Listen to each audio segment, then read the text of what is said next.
orang sekalian, kita ketemu lagi di Ngehamtam, ngebahas HAM bersama tamu. Tamu saya ini udah 2 kali datang. Dulu pernah rame video wawancara saya dengan Pak Sujanarko. Saya manggilnya Mas Koko di KPK. Pak Koko ini biasa dipanggil sebagai Pak Koko ya. Iya. Orang yang dari hari-hari awal KPK itu masih batu bata 2-3 biji, udah gabung di KPK, sampai akhirnya dipaksa, diskualifikasi. Bawa koper. Masuk di rombongan TWK 75. Menariknya Pak Koko ini, background-nya aja nih ya, menariknya Pak Koko ini sebulan sebelum pensiun ya? Iya. Waktu TWK itu ya? Pengumumannya sebetulnya saya udah pensiun. Sudah pensiun. Tapi prosesnya sebelum pensiun. Ya, jadi sepertinya ada satu, saya sih meyakininya memang ada diincer, Pak Koko ini memang diincer untuk disingkirkan.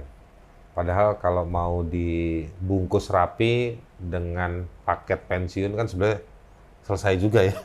Ya, pengen mempermalukan aja lah. Pengen mempermalukan. Karena Pak Koko ini memang punya produk yang cukup serius, penting, signifikan dalam kerja-kerja KPK selama beberapa belas tahun terakhir. Kiprahnya Pak Koko di KPK. Berapa belas tahun ya? Saya 17. 17 tahun. Menarik sekali. Oke, tapi hari ini kita akan bicara soal perkembangan terakhir dari beberapa upaya advokasi atau membela hak para pegawai KPK yang 75 atau 57 itu ya. Iya. Sudah lapor ke Dewasnya KPK, sudah lapor ke Ombudsman, sudah lapor ke Komnas HAM, Ke MA. dan juga ke MA, Mahkamah Agung. Mahkamah Agung. Dan sudah juga lapor ke MA. Nah, beberapa upaya ini ternyata memunculkan perlawanan, kalau orang Betawi bilang tambeng dari pimpinan KPK.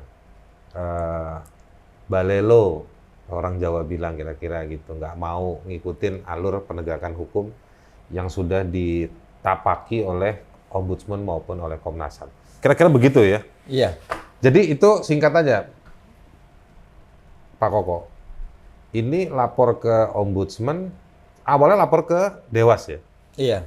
Jadi sebetulnya saya mau bicara tentang skornya dulu lah ya. Skornya? Ini kayaknya sudah 4-0 sebenarnya. 4-0. 1-0 itu statement presiden, Iya. teman-teman tidak boleh dirugikan.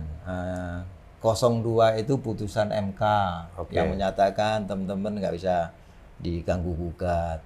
Dan yang ketiga Ombudsman, dan yang keempat yang kemarin Komnas HAM. Jadi sebetulnya skornya itu sudah benar-benar 4-0. 4-1 lah kita kasih, karena Dewas berpihak sama pimpinan. Iya, tapi Dewas masih banyak laporan pengaduan. Oh, tapi belum ada hasilnya ya? Belum. Jadi kemarin kan gini, saking semangatnya Dewas untuk belain pimpinan, menjawabnya itu jawaban yang tidak ditanyakan oleh teman-teman pelapor. Apa yang dilaporkan? Dijawab beda. Dijawabnya beda. Dewas ini siapa aja ya?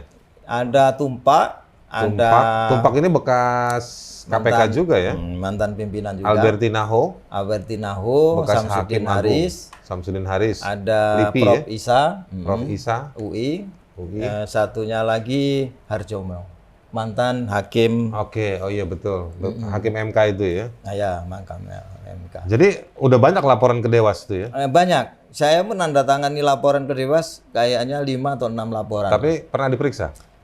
Yang itu yang aneh. Jadi saya tuh menjadi pelapor utama sampai hari ini. Secara individu atau pribadi, saya tidak pernah diperiksa oleh Dewas. Yang Mas Koko laporkan ke Dewas apa aja? Yang 5 orang pimpinan saya laporkan. Lili Pintauli saya laporkan. Prof. Isa saya laporkan. Alek saya laporkan. Dan kemarin ada laporan kedua ke pimpinan. Jadi pimpinan 2 kali. 5 kali berarti. Saya tanda tangani laporan pengaduan. Itu kurun waktunya berapa lama semua itu? Ya mulai proses TWK. Yang Lili ini kayaknya perkembangannya bagus deh. Yang Lili itu, yang terkait dengan komunikasi dengan tersangka. Oke.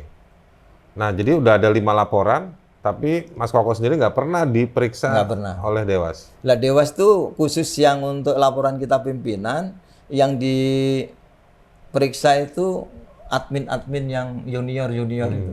Jadi nggak pernah Pak Koko, Pak Sujanarko dipanggil, klarifikasi dulu laporannya apa, ada bahan apa gitu, nggak pernah? Nggak pernah. Nah, itu Isa itu kan anggota Dewas juga?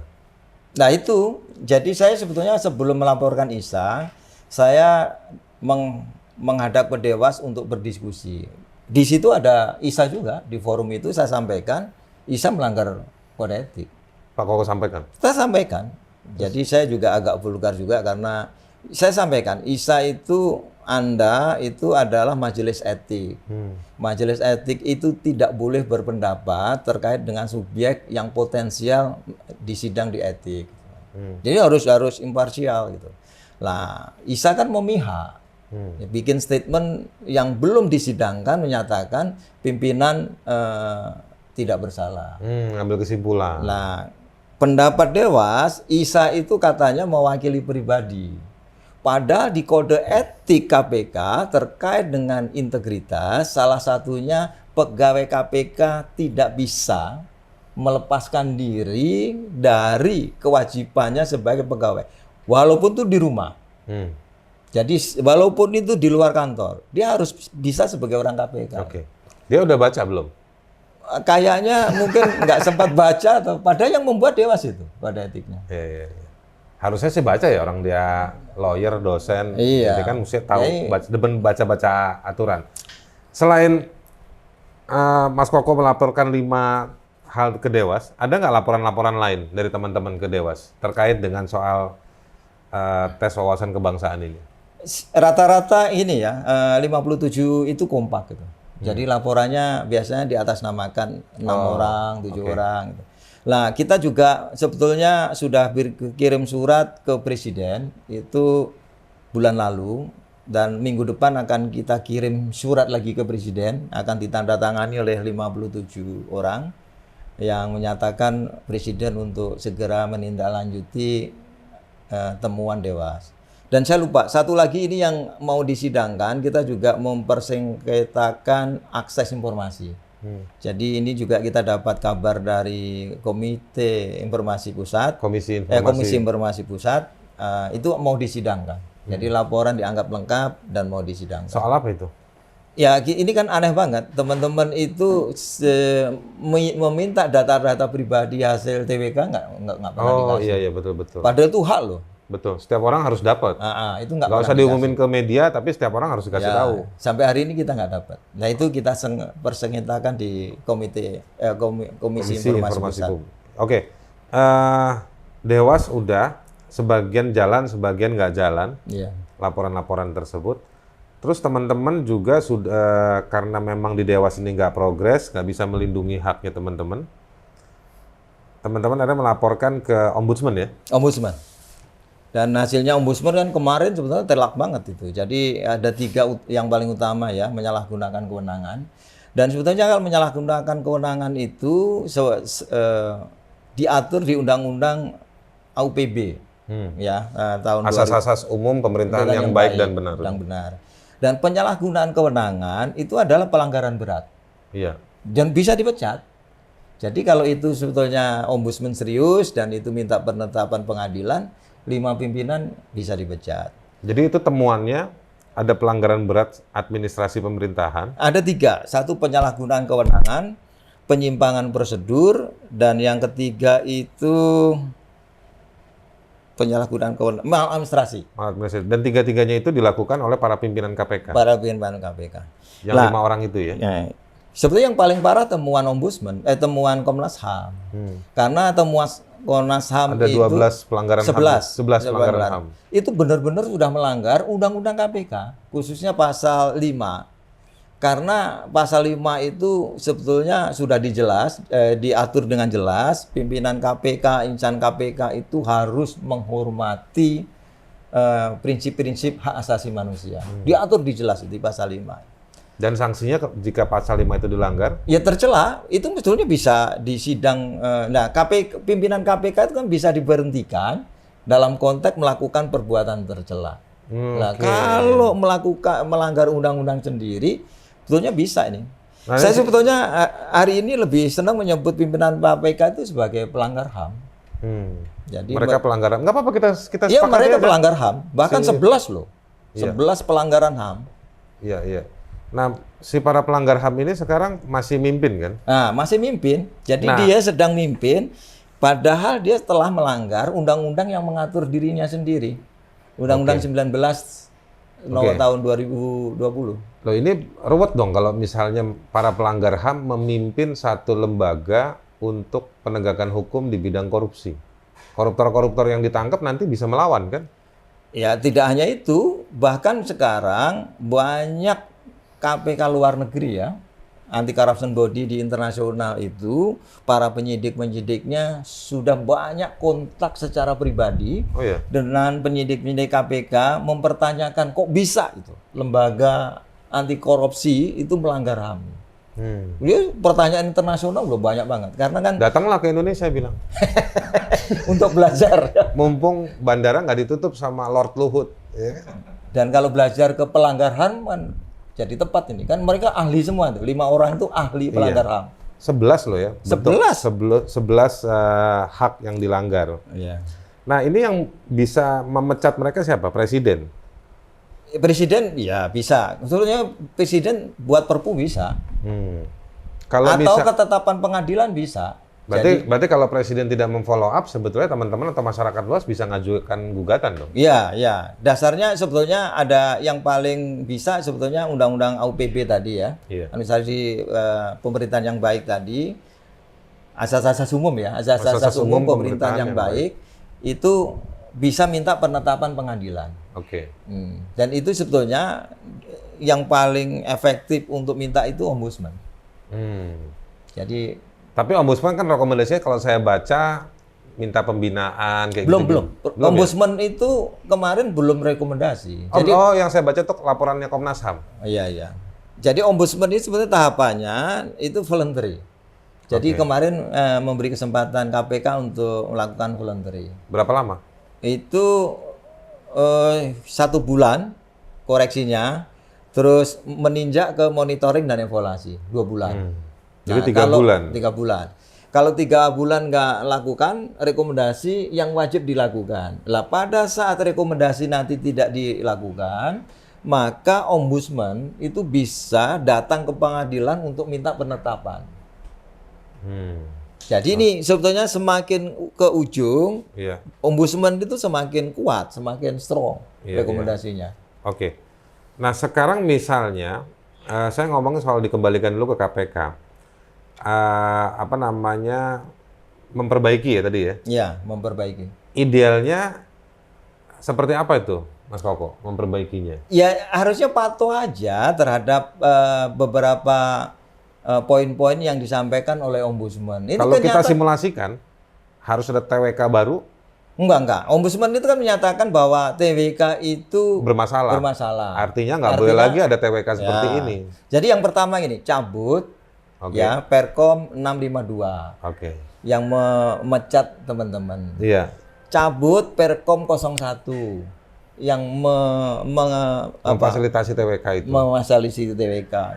Yang kedua perbaiki ya MOU dengan BKN yang backdate tadi.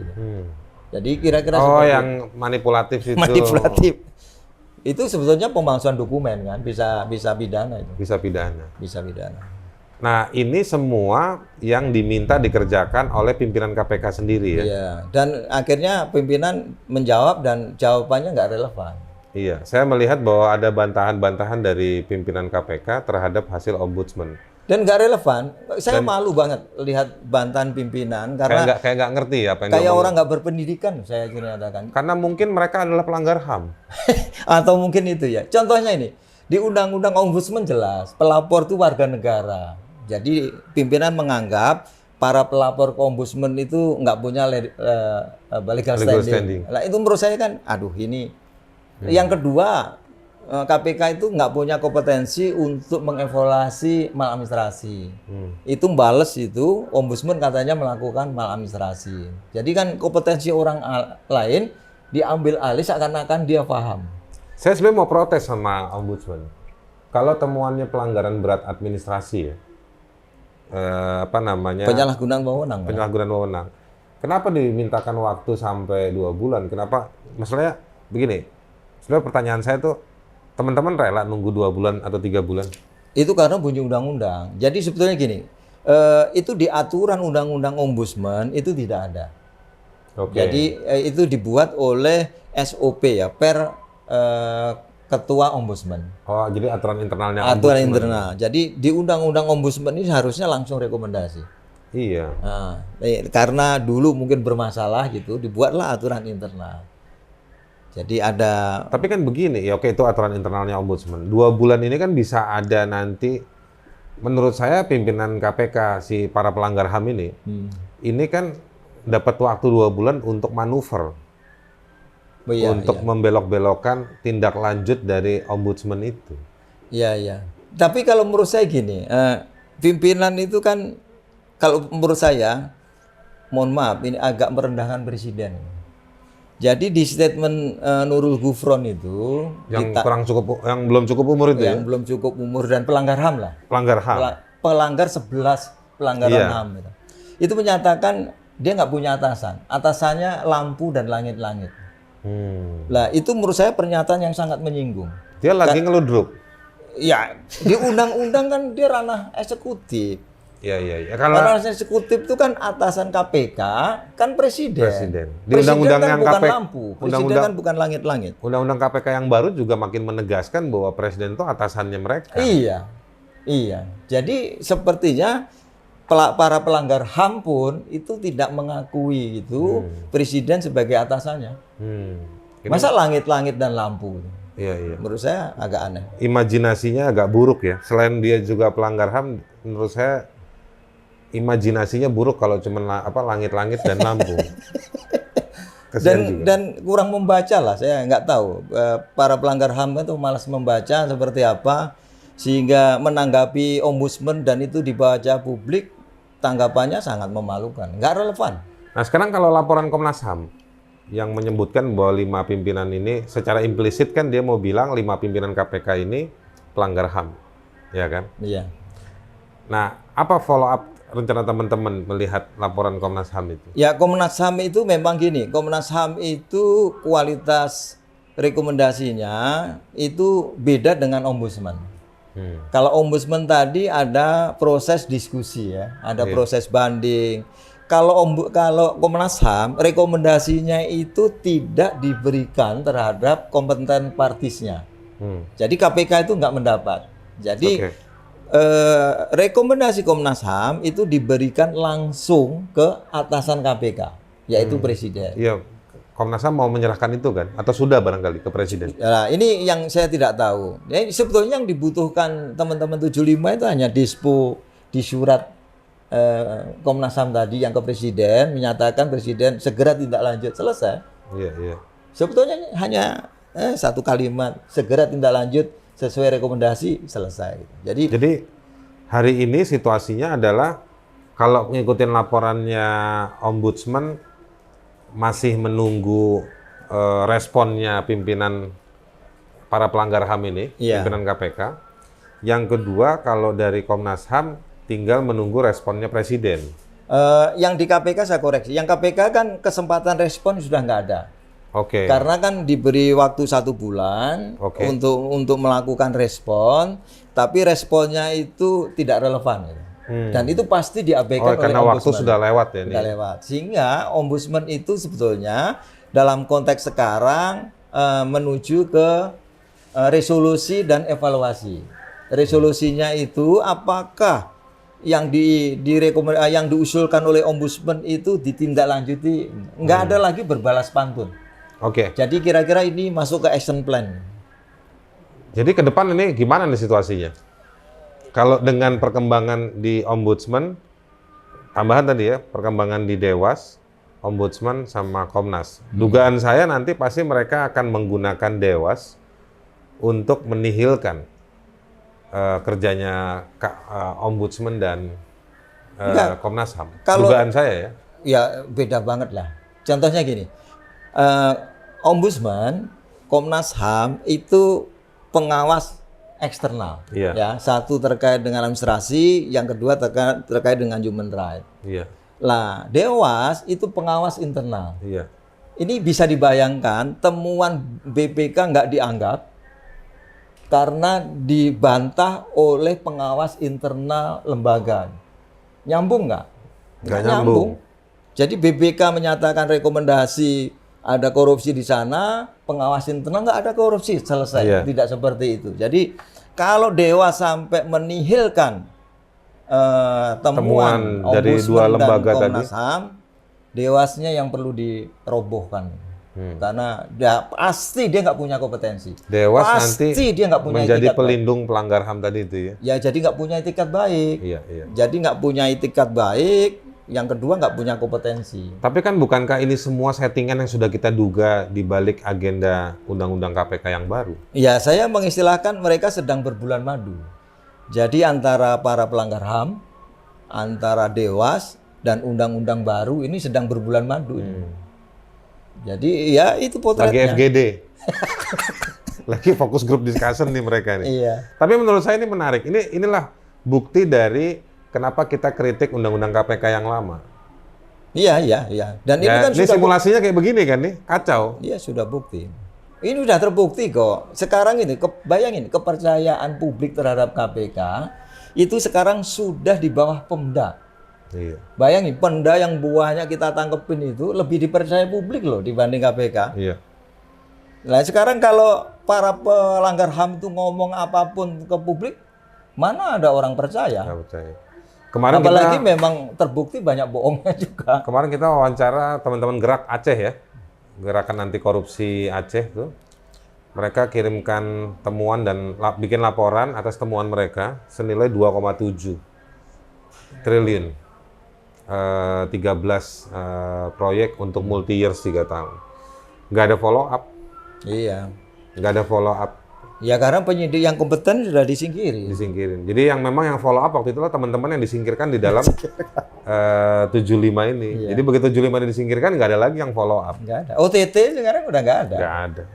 OTT. Yang mesti di OTT mungkin para pelanggar HAM itu. Iya, kayaknya sih saya setuju banget. Sekarang Mas Koko saya mau nanya nih. Kinerja KPK sendiri. Apa yang dirubah oleh Firly dan para pelanggar HAM di level pimpinan KPK itu? Apa yang dirubah di dalam? Ini kan kita tahu di luar nih TWK gitu kan, tapi sebetulnya kita menduga ada banyak hal juga yang sebenarnya di gerilya dilakukan oleh Firly CS pimpinan KPK. Iya, saya sendiri sebetulnya agak terkejut ya dengan sepak terjang para pelanggar HAM itu demikian masifnya gitu. Karena yang pertama gini, memang yang benar-benar dihabisin itu jantungnya KPK gitu. Karena kan kalau ibarat Penindakan tuh ya? Tidak, ibarat pabrik gitu ya. Itu kan mesin-mesin KPK sudah rigid banget untuk Sistemnya udah jadi lah. Sistemnya udah jadi untuk menghasilkan produk bagus. Itu mesin-mesin KPK itu diganti semua. Dengan cara apa? Dengan cara membuat peraturan KPK baru terkait dengan organisasi tata kelola. Tanpa kajian akademis. Padahal merubah sistem itu harusnya seperti apa? Ya, yang pertama sebetulnya persepsi pribadi saya ini melanggar undang-undang. Terus saya break dulu. Teman-teman, ini Pak Koko ini, Pak Sujanarko ini orang yang dari detik-detik awal KPK ya. Iya. Ngebangun sistem ya. Jadi memang tahu betul kenapa ganti mesin ini, kenapa bikin prosedur ini itu karena ada nyawa yang mau dihidupkan gitu. Iya, iya. Yang pertama gini, KPK itu mungkin satu-satunya organisasi yang dari struktur kelembagaan diatur secara rigid di undang-undang. Di undang-undang KPK. KPK. Dan itu nggak dirubah. Di undang-undang yang lama ya? Undang-undang lama maupun yang undang-undang baru. baru. Nggak ada perubahan di situ. Sehingga sebetulnya di KPK itu juga harus ada sekjen, harus ada deputi indah, harus ada deputi penindakan, itu harus. Bahkan direktur-direkturnya juga sudah ditentukan seperti itu. Artinya struktur lembaga itu adalah mandat dari undang-undang. Ya. Nah, yang dilakukan Firly sekarang Itu menambah deputi gitu loh. tanpa disebut di dalam undang-undang. Tanpa disebut di undang-undang. Dia pakai undang-undang apa? Ya undang-undang ini. Undang-undang Mungkin bukan undang-undang. undang-undang udelnya dia sendiri. Kira-kira ya memang pelanggar HAM apapun kan bisa Berarti dilakukan. UU sendiri, udel-udel sendiri. Ya kan? Jadi itu dia menambah satu deputi di pendidikan dan pelayanan masyarakat. Sebetulnya gini, konteks triprong itu setuju karena saya dari awal sebetulnya memperjuangkan itu. Jadi satu pendidikan, yang kedua penindakan, yang ketiga pencegahan. Konteksnya setuju. Tapi pada saat dia menyusun itu tuh tanpa kajian akademis sama sekali. Nggak ada kajian akademis. Terus yang kedua dia juga membuat deputi baru terkait dengan koordinasi dan supervisi. Dan yang Apa itu? Deputi apa itu? ya dia fungsinya mengkoordinasi dan mensupervisi seharusnya itu jaringan, lembaga dan lain-lain. Tapi overlapping itu dengan koordinator wilayah juga di KPK. Yang juga ada di dalam KPK. Nah, yang ada juga di KPK. Jadi memang anjur. Ya, yang ketiga gini. Yang ketiga itu harusnya kalau kita belajar di KPK yang tangguh di internasional, itu semakin lama stafnya itu semakin kuat. Pegawai yang dipekerjakan itu semakin hilang. Ya, contohnya Singapura. CPIB dulu didirikan oleh polisi Singapura. Tapi lama-lama nggak ada polisi di sana. Kalau ada polisi di sana, itu mantan polisi yang tidak balik lagi. Yang memang mendedikasikan dirinya di situ. Di situ. Malaysia juga seperti itu. Lah ini aneh dan ajaib, KPK itu semakin ke sini semakin banyak pegawai yang dipekerjakan. Dan mereka adalah? Dan mereka sebagian besar memang dari Mabes Polri. Oke. Jadi itu ada masalah. Di Mabes Polri ada informasi nggak kalau kosong karena banyak ditarik sini? Bahkan namanya direktur Litbang, ya penelitian loh korupsi. Nah, kita kan kalau lihat lembaga kepolisian terkait anti korupsi kayaknya nggak kuat ya.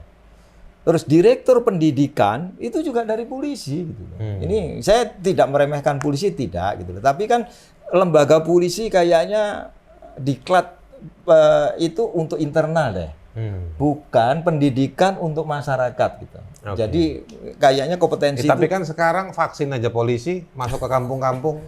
Iya, iyalah itu. Jadi di KPK memang terlalu banyak itu. Jadi ada yang agak mengkhawatirkan memang zaman dulu wilayah teman-teman kepolisian itu hanya di penyidikan lah ya. Oke. Sekarang Memang skillnya lah dulu. Sekarang direktur penyelidikan teman-teman polisi juga. Dan kemarin saya dapat info, tapi katanya ini sedang dibatalkan, minta 60 orang polisi untuk ditaruh di penyelidikan.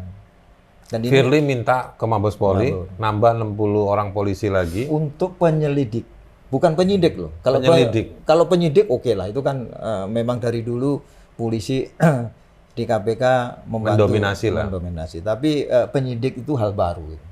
Lah pertanyaannya itu, dan saya yakin itu karena polisi itu nggak mungkin stay lama di KPK, 4 tahun pulang, paling lama 8 pulang.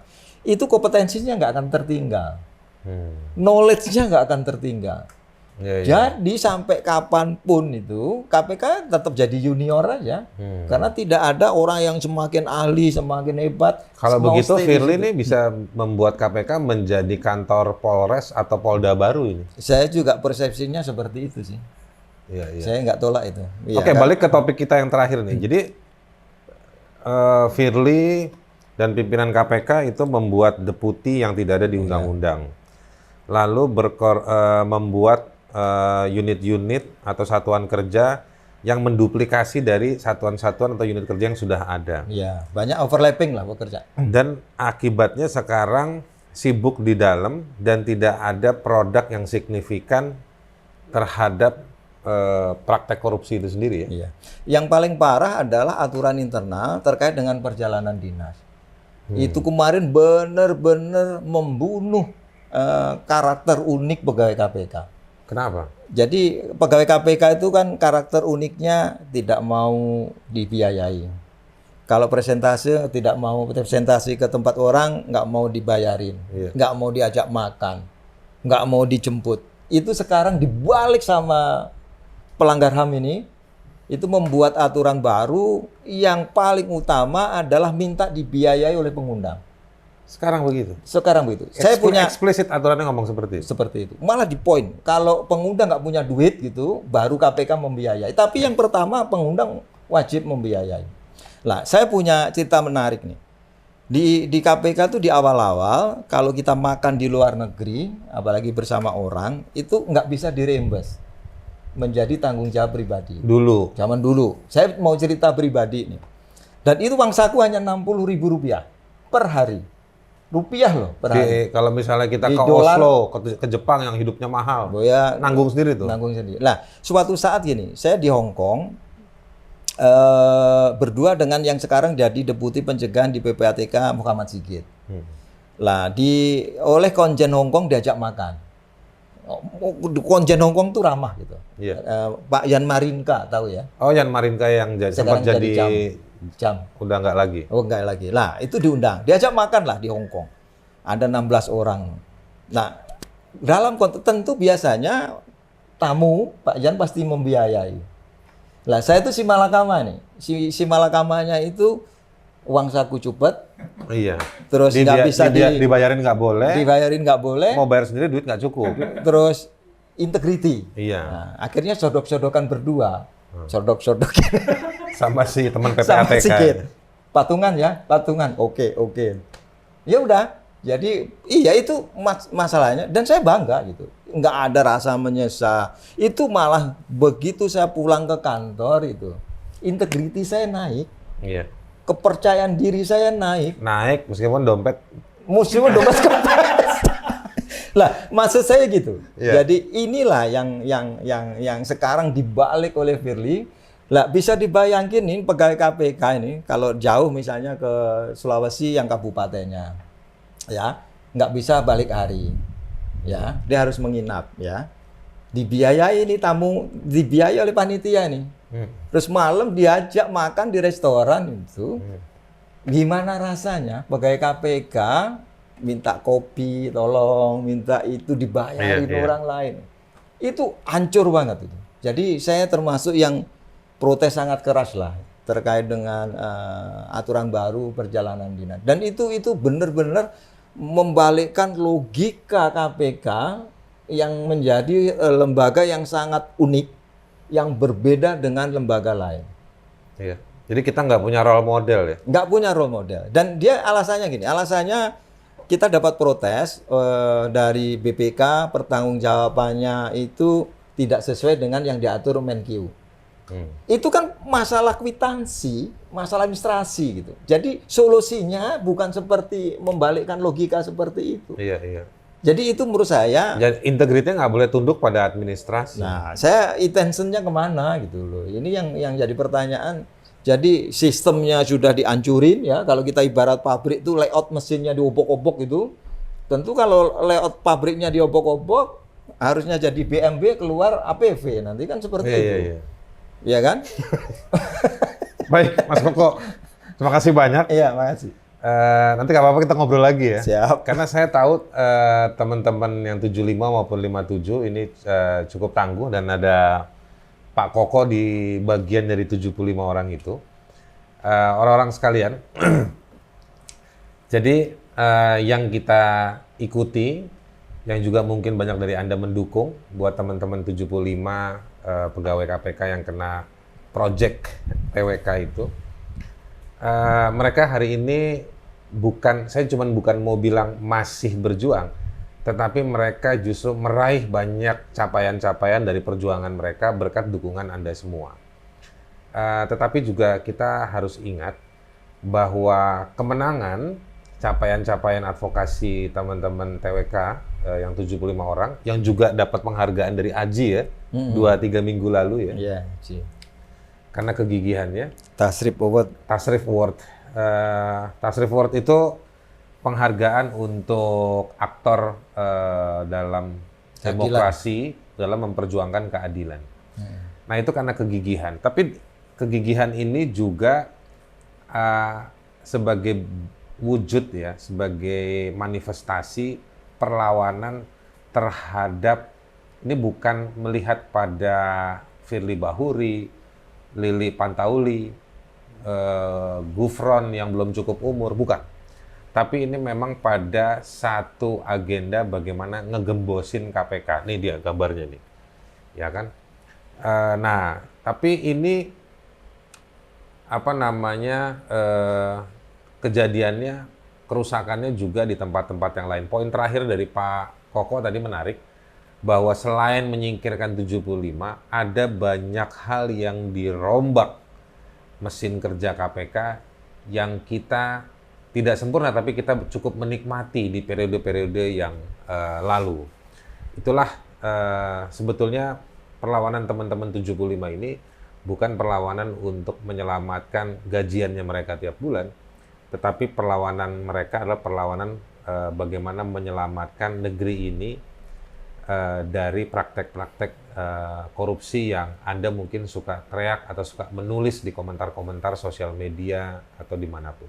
Nah, saya juga banyak ditanya, diprotes, kenapa tidak pernah ngundang dari para pimpinan KPK. Kita sudah pernah ngundang Mr. Gufron, tapi Mr. Gufronnya tidak mau nongol, mungkin karena dia lebih menghamba pada lampu dan langit-langit. Nunggu wangsit dari lampu dan langit-langit untuk mau hadir ke sini. Padahal saya akan dengan sangat terbuka dan senang untuk ngobrol dengan Om Gufron yang belum cukup umur. Jadi Om Gufron, kalau Anda nonton video ini, saya tunggu Anda di acara ini untuk kita ngobrol lebih jauh.